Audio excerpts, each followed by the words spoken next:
Boa noite, meus queridos e queridas. Hoje, na nossa meditação, vamos falar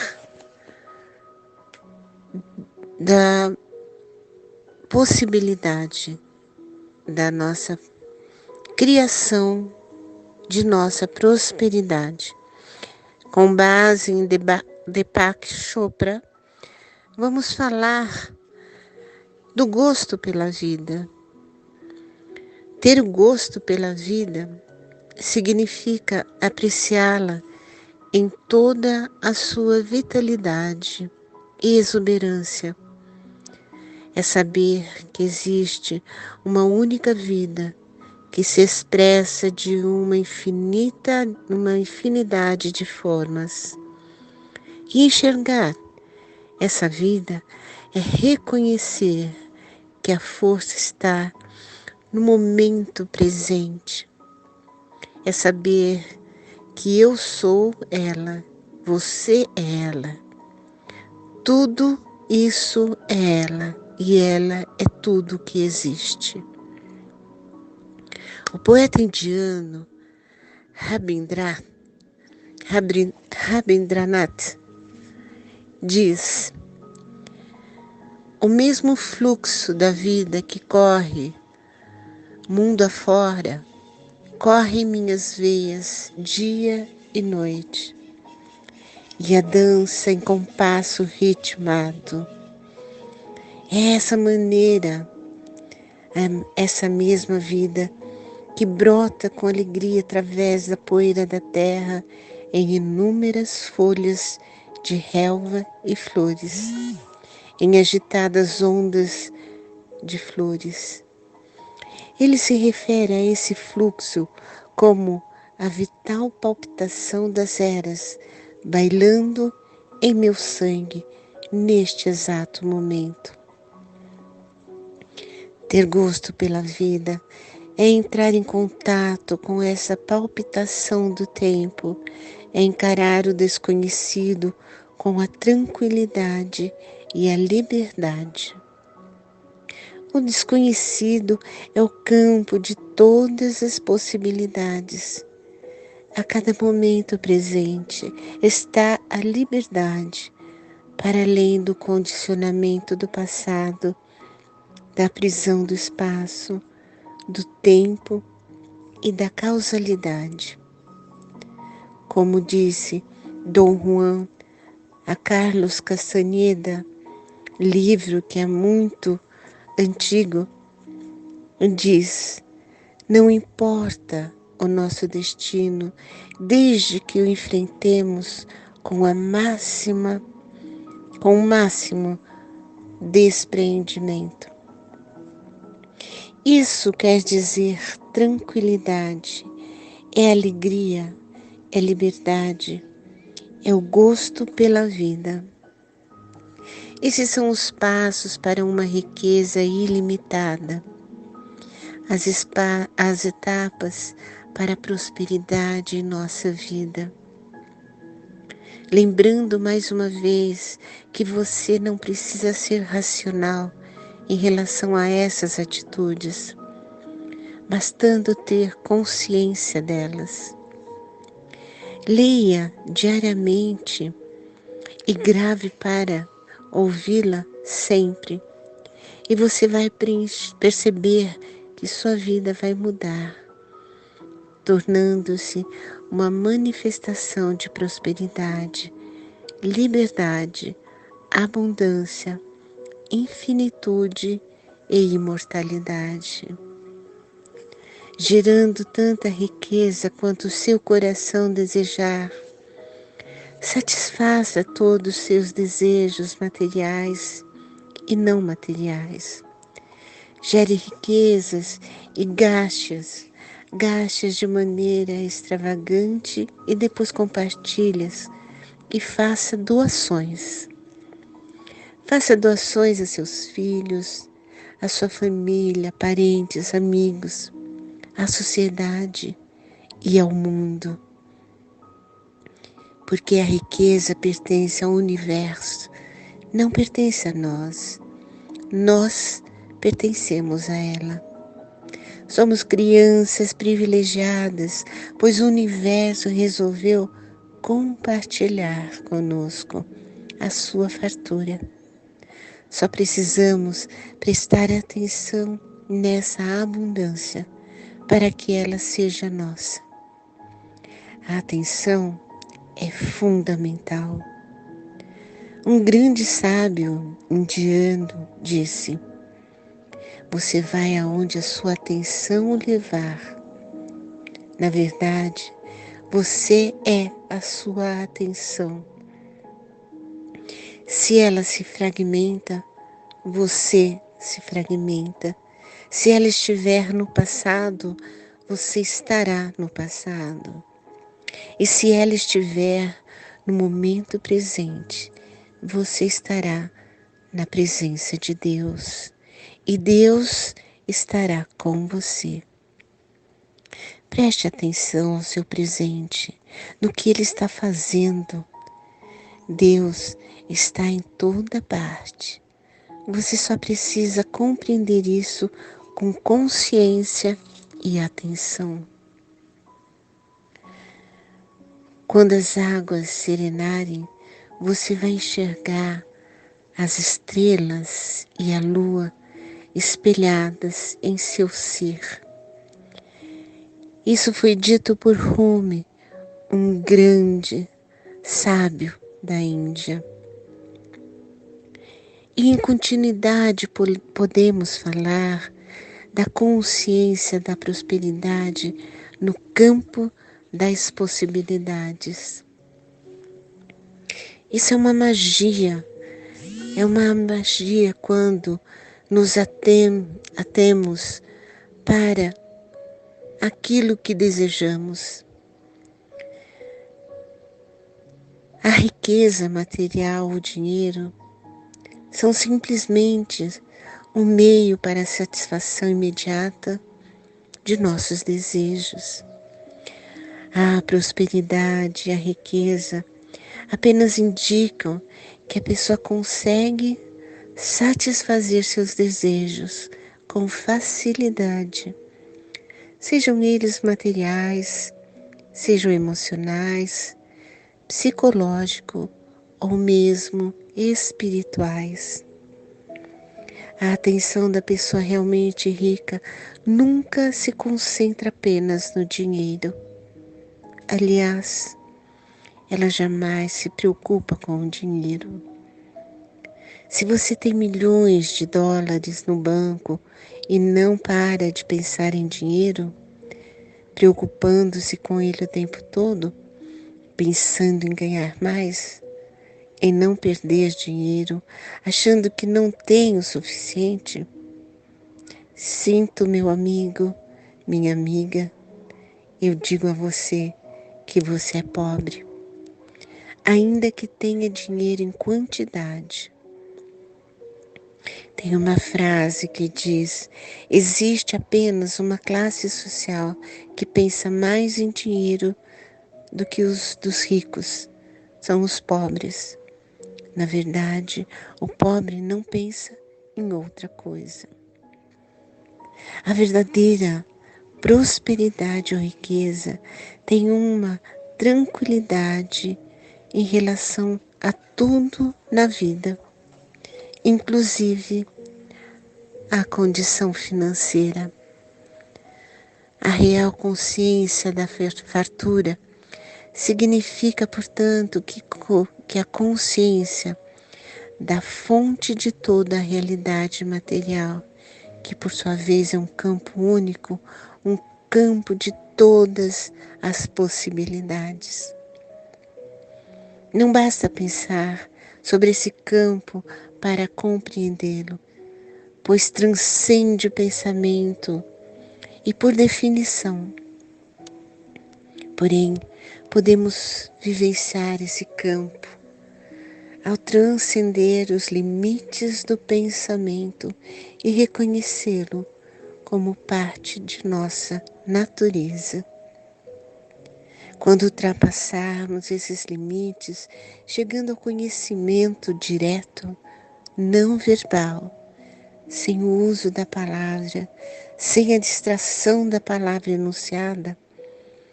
É essa a importância da meditação que nos oferece a experiência de ser puro, mesmo que a experiência do ser puro seja em si a expressão da mais pura bem-aventurança e alegria.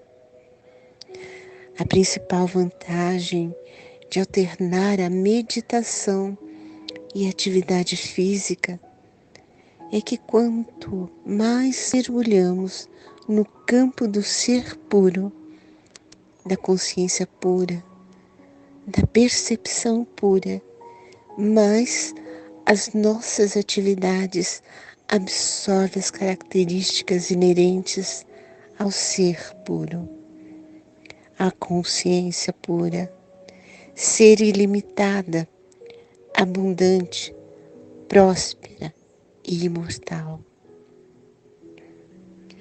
A melhor maneira de conhecer esse campo do ser puro é a meditação. Conhecer suas características racionalmente e prestar atenção a elas também ajuda. No final das contas, seja qual for a nossa vivência, ela é o resultado da qualidade de nossa atenção. Segundo os físicos, no campo da física quântica, à medida que avançamos pelo reino das partículas subatômicas, adentrando a nuvem de partículas subatômicas que compõem o átomo, que por sua vez transforma tudo em algo concreto, tentamos analisar e compreender essas partículas que têm nomes simpáticos como quarks, bósons, leptons, etc. Vemos que elas são tão pequenas que é impossível dimensioná-las. Não existe e nunca vai existir nenhum instrumento capaz de medir a ínfima pequenez de tais partículas. Na verdade, são tão pequenas que nós podemos apenas pensar sobre elas. Além disso, há outro fato bastante interessante em relação a essas partículas. Elas jamais foram vistas. Portanto, se não podemos observá-las, se não podemos enxergá-las, como sabemos que elas existem? A resposta é: sabemos que existem por causa dos indícios que deixam nos aceleradores de partículas, nos lugares onde estão sendo feitas as pesquisas sobre a teoria das partículas, é possível enxergar e até fotografar os vestígios que elas deixam. Ao examinar esses vestígios, ficamos sabendo que elas de fato existem. Mas há ainda um outro aspecto muito curioso sobre elas. Elas só existem quando nós as observamos. Então, toda vez que olhamos para essas partículas num campo quântico, elas piscam. E sempre que desviamos a nossa atenção delas, elas desaparecem no vazio. Elas acendem e apagam como lampejos de luz numa sala escura. Imaginemos uma sala escura, infinita, um espaço sem limite, e as partículas que existem em um piscar. quando voltamos a nossa atenção a esse campo, a existência dela se evidencia. Quando não estamos prestando atenção a esse campo, elas passam a ser apenas uma amplitude de probabilidade nesse campo de possibilidades. Cada partícula é ao mesmo tempo uma onda, e assim é até o momento da observação. Uma onda não fica restrita a nenhuma localização no espaço, nem no tempo. A onda é algo difuso. Por isso é considerada uma amplitude da probabilidade num campo de possibilidades. Ela define a probabilidade estatística de se encontrar uma partícula em certo lugar no tempo de observação, o que significa tempo de atenção. É a atenção que transforma essa amplitude de probabilidade, a onda, a probabilidade estatística, em uma função de tempo que é uma medida possível. A atenção pega essa amplitude de probabilidades e traz para a existência concreta, pelo simples ato de observação. E é esse ato é naturalmente a nossa atenção. Então, a partícula de fato criada por você e por mim, por meio do ato da observação. Antes que a partícula fosse observada, ela era apenas uma possibilidade matemática, uma probabilidade estatística que poderia ser matematicamente medida usando-se uma função do tempo. Portanto, podemos dizer que a magia da atenção é uma onda distribuída no espaço e no tempo, imaterial, não localizada no reino da mente. No momento da observação, devemos observar o evento no espaço-tempo, localizado no reino da matéria a qual vivemos. Isso é a magia. Isso é a qualidade de nossa atenção para com a amplitude das probabilidades em nossa vida, buscando em nós o nosso melhor, o nosso ser interior, que clama para o nosso crescimento espiritual, porque assim entendemos um chamado maior, assim entendemos as ocorrências da vida. Então nosso coração se apazigua, porque as perdas, todas elas, são temporárias, mas o amor que fica é totalmente infinito. Essa é a nossa meditação de hoje, com o coração pleno de gratidão a todos que nos seguem nessa meditação e que possa preencher de amor, de alegria e conforto o coração daqueles que estão buscando esse preenchimento. Desejo a todos o meu carinho, as bênçãos dos mestres, e que tenham todos uma semana maravilhosa. Uma boa noite a todos e que sejam todos abençoados. Amém.